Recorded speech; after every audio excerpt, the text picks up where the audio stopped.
আমার প্রিয় মুসলমানগণ, জিহাদের যে উপকারিতা, জিহাদের যে ফায়দা, এই জিহাদের উপকারিতা এবং জিহাদের ফায়দা এগুলো অগ্রাধিকার প্রাপ্ত ওই সমস্ত ক্ষতির উপর যে ক্ষতিগুলো দুনিয়াতে হয়, যেই ক্ষতিগুলোর উপর ভিত্তি করে ধৈর্যশীল মুসলমানদেরকে প্রতিদান দেওয়া হবে, সেই ক্ষতিগুলোর উপর অগ্রাধিকার প্রাপ্ত হচ্ছে জিহাদের উপকারগুলো।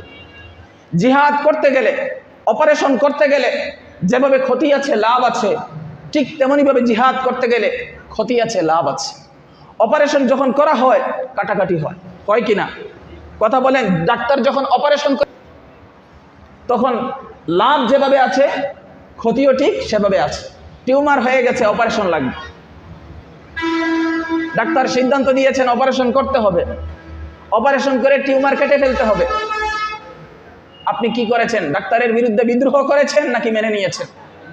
কথা বলেন, বিদ্রোহ করেছেন নাকি মেনে নিয়েছেন? আপনার অঙ্গ কাটতে হবে, আপনি বিদ্রোহ করেছেন নাকি মেনে নিয়েছেন? মেনে নিয়েছেন। কেন?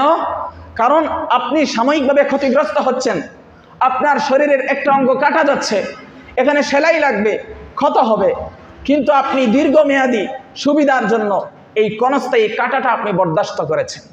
ঠিক তেমনিভাবে এই উম্মতের ক্যান্সার সন্ত্রাসীদেরকে দমন করার জন্য আল্লাহ রাব্বুল আলামিন অপারেশন সদৃশ্য জিহাদ পাঠিয়েছেন।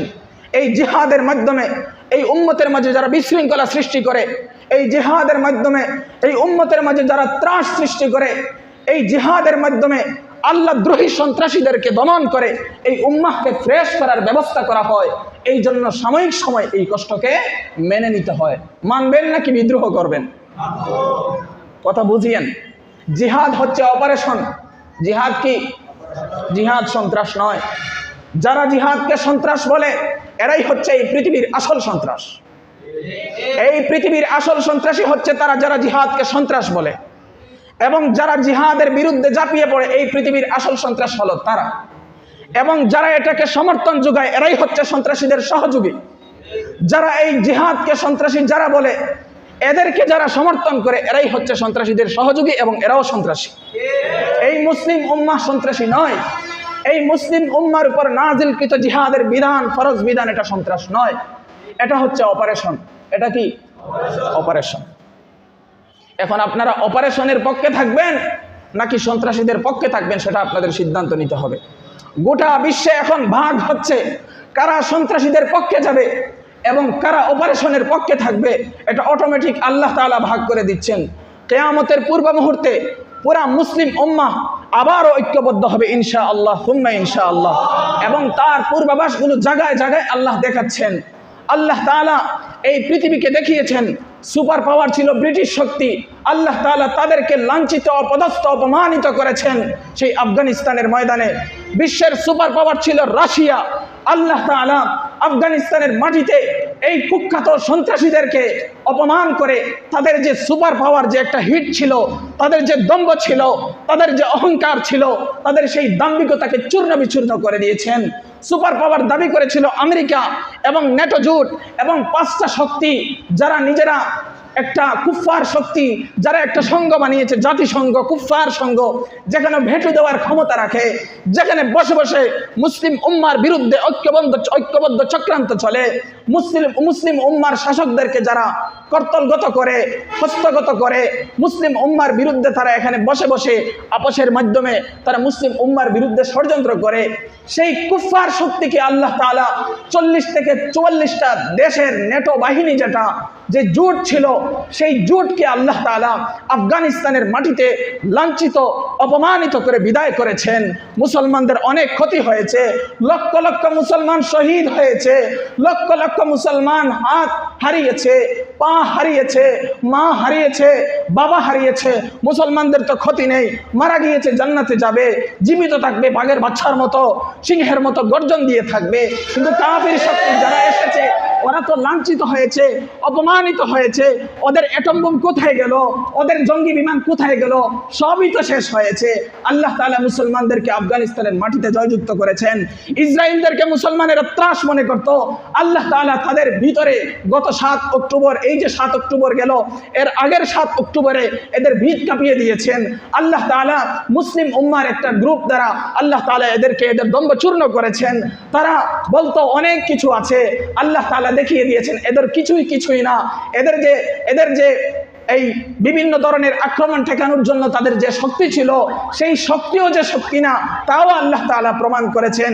বিশ্বের দম্ভ, আমেরিকার কি দম্ভ, সব জায়গায় হাত দেয়, সব জায়গায় নাক গলায়, এখনো গলাচ্ছে। রাশিয়া এখনো নাক গলাচ্ছে, চীন এখনো নাক গলাচ্ছে, ভারত এখনো নাক গলাচ্ছে। তারা নাক গলাতে থাকবে। যেভাবে আবু জাহেলরা মৃত্যু পর্যন্ত নাক গলিয়েছে, ঠিক তেমনি ভাবে এভাবেও এখনো আবু জাহেলরা নাক গলাবে। ফেরাউন যেভাবে শেষ মুহূর্ত পর্যন্ত নাক গলিয়েছে, ঠিক তেমনি ভাবে এই উম্মার ফেরাউনগুলো শেষ মুহূর্ত পর্যন্ত নাক গলাবে। কিন্তু শেষমেশ ফলাফল হচ্ছে এই উম্মাতের বিজয় হবে ইনশাআল্লাহ। আমার ভাইয়েরা দীর্ঘ 2011 থেকে নিয়মতান্ত্রিকভাবে আজ 2024 সাল, কত বছর? 11, 12, 13, 14, 15, 16, 17, 18, 19, 20, 21, 22, 23, 24, 14টা বছর একাধারে সিরিয়ার মুসলমানদেরকে রাশিয়া, আমেরিকা, ইসরায়েল সবাই মিলে আর শিয়ারা মিলে, সবগুলো মিলে মুসলমানদেরকে হেস্তনেস্ত করেছে। শেষ পর্যন্ত আল্লাহ তাআলা গত সপ্তাহে তাদেরকে বিজয় দান করেছে। তারা লক্ষ লক্ষ মানুষ হারিয়েছে। কি হয়েছে? আমরা পরিষ্কার বলছি, আমাদের হারানো নয়, আমাদের হারানো হচ্ছে সাময়িক বেদনা। আমরা জান্নাতে একত্রিত হতে চাই। আমরা কোথায় একত্রিত হতে চাই? আমরা দুনিয়াতে বাঁচবো, আদর্শের ভিত্তিতে বাঁচবো। আমরা গুলালু হয়ে বাঁচবো না। আমরা কি হয়ে বাঁচবো না? গুলালু হয়ে বাঁচবো না। গুলালু হয়ে মুসলমান বাঁচতে পারে না। গুলালু হলো মুনাফিকেরা হচ্ছে গুলালু, যেখানে যায় সেখানে মিশে। মুসলমান সে গুলালু হতে পারে না। দৃষ্টান্ত বুঝছেন আপনারা? মুসলমান কি হতে পারে না? গুলালু হতে পারে না। গুলালু হলো মুনাফিক সম্প্রদায়। এই মুসলিম উম্মার বিরুদ্ধে গুলালু এগুলো জায়গায় জায়গায় সমস্যা তৈরি করেছে। আল্লাহ তাআলা সমস্ত গুলালুদেরকেও ধ্বংস করবেন ইনশাআল্লাহ। আমার প্রিয় ভাইয়েরা, আলোচনা করছি জিহাদ এবং মুজাহিদদের সম্পর্কে। বলছিলাম জিহাদের যে ক্ষতি, সেই ক্ষতির তুলনায় জিহাদের যে লাভগুলো রয়েছে সেগুলো হচ্ছে অগ্রাধিকারপ্রাপ্ত। যেই ক্ষতির কারণে আল্লাহ তাআলা ধৈর্যশীল মুসলমানদেরকে প্রতিদান দিবেন। যখন জিহাদ চলে, জিহাদের কারণে মুসলমানদের বিভিন্ন সমস্যা হয়, মুসলমানেরা ভীত সন্ত্রস্ত হয়। বিশেষ করে মা বোনেরা, দুর্বল মুসলমানেরা ভীতির সম্মুখীন হয়, ক্ষুধার সম্মুখীন হয়, কষ্টের সম্মুখীন হয়, হত্যার সম্মুখীন হয়, জখমের সম্মুখীন হয়, ধ্বংসের সম্মুখীন হয়। কিন্তু এই যে ক্ষতিগুলো, এই ক্ষতিগুলোর বিপরীতে জিহাদের যে ফায়দা, সেটা হচ্ছে অগ্রাধিকার। জিহাদ তার যে ইসলামী নীতিমালা রয়েছে, সেই নীতিমালা অনুসারে জিহাদ যদি পরিচালিত হয়, তাহলে মুসলমানদের জন্য তাদের দ্বীনের ক্ষেত্রে, তাদের দুনিয়ার ক্ষেত্রে, তাদের পরকালের ক্ষেত্রে এই জিহাদ মুসলমানদের জন্য প্রভূত কল্যাণ নিয়ে আসে। মুসলমানদের জন্য খুবই কল্যাণকর হয়, খুবই উৎকৃষ্ট বিষয় হয় যদি ইসলামের নীতিমালা মেনে হয়। ইলম এবং জিহাদ একটা পাখির দুইটা ডানা। একটা পাখি চলতে কয়টা ডানা লাগে? দুইটা। একটা বিমান চলতে কয়টা ডানা লাগে? দুইটা। একটা পাখি চলতে দুইটা ডানা লাগে। ইসলাম হচ্ছে একটা পাখি, তার দুইটা ডানা রয়েছে। একটি ডানা হচ্ছে ইলম, কুরআন ও সুন্নাহর বিশুদ্ধ ইলম, বিশুদ্ধ জ্ঞান, আর আরেকটা ডানা হচ্ছে জিহাদ। একটা ডানা ভেঙে দিলে আরেকটা ডানা দিয়ে পাখি চলতে পারে না। একটা ডানা ভেঙে দিলে একটা ডানা দিয়ে ইসলাম চলতে পারে না। যদি আপনি জিহাদ ছেড়ে দেন, শুধু ইলম, কুরআন এবং সুন্নাহর জ্ঞান নিয়ে বসে থাকেন, তাহলে আপনার একটা ডানা ভেঙে দেওয়া হয়েছে। আপনি এক ডানা দ্বারা চলতে পারবেন না। তখন আপনি আগেকার খ্রিস্টান পাদ্রীদের মতো হয়ে যাবেন, বন জঙ্গলে ঘুরে বেড়াবেন, আপনার কোনো কিছু থাকবে না। আপনি যে জ্ঞান শিখেছেন সেটার বাস্তবায়ন আপনি করতে পারবেন না। অপরদিকে আপনি যদি জিহাদের ডানা লাগানো থাকে, আপনার ইলমের ডানা ভেঙে দেওয়া হয়, তাহলে আপনি সন্ত্রাসে পরিণত হবেন। আপনি শুধু মারামারি কাটাকাটি জানবেন, কিন্তু কোন জায়গায় মারতে হয় আর কোন জায়গায় কাটতে হয় আর কোন জায়গায় অপারেশন করতে হয় তার বিশুদ্ধ জ্ঞান আপনার থাকবে না। আপনার ইলমহীন জিহাদ সন্ত্রাসে পরিণত হয়। আর জিহাদবিহীন ইলম, পাদ্রিত্ব এবং রুহবানিয়াত এবং আগেকার খ্রিস্টানদের যে ধর্ম বিরাগী হওয়া, ধর্ম পালনের যে নিয়ম নীতি রয়েছে, ওগুলাতে পরিণত হয়। এটা ইসলামের নিয়মে পরিণত হয় না। কথাটা বুঝতে পারছেন? জিহাদবিহীন ইলম হচ্ছে রুহবানিয়াত, বৈরাগ্যবাদ।